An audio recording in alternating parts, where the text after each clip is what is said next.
As we speak, in this moment, 1.1 million innocents in Gaza are at famine's door. A famine that is being intentionally precipitated through the blocking of food and global humanitarian assistance by leaders in the Israeli government. This is a mass starvation of people, engineered and orchestrated, following the killing of another 30,000, 70% of whom were women and children killed. There is hardly a single hospital left. And this was all accomplished, much of this accomplished with U.S. resources and weapons. If you want to know what an unfolding genocide looks like, open your eyes. It looks like the forced famine of 1.1 million innocents. It looks like thousands of children eating grass as their bodies consume themselves while trucks of food are slowed and halted just miles away. It looks like good and decent people who do nothing, or too little, too late.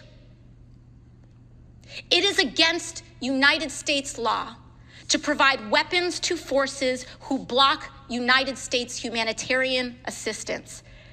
And that is exactly what is happening right now. So much so that the president himself stated during the State of the Union that the United States must and will be building its own port to let aid through. It will be too late.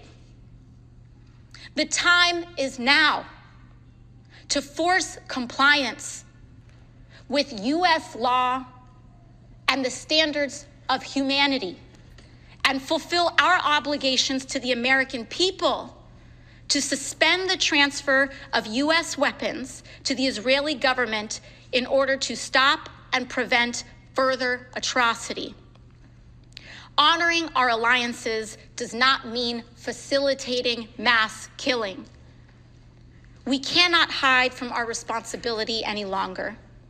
Blocking assistance from one's closest allies to starve 1 million people is not unintentional. We have a responsibility to prove the value of global democracy, enshrined in the upholding of civil society, rule of law, and commitment to human and civil rights. This is not just about Israel or Gaza. This is about us. The world will never be the same, and we will never be the same. And we must write our story in this moment of what it means and who we are as Americans.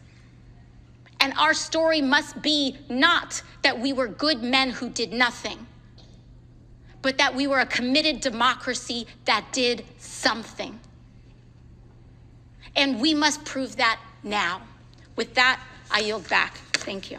At the time of the making of this video, according to Al Jazeera English, so far, more than 41,000 Palestinians, including more than 16,000 children, have been killed in this war.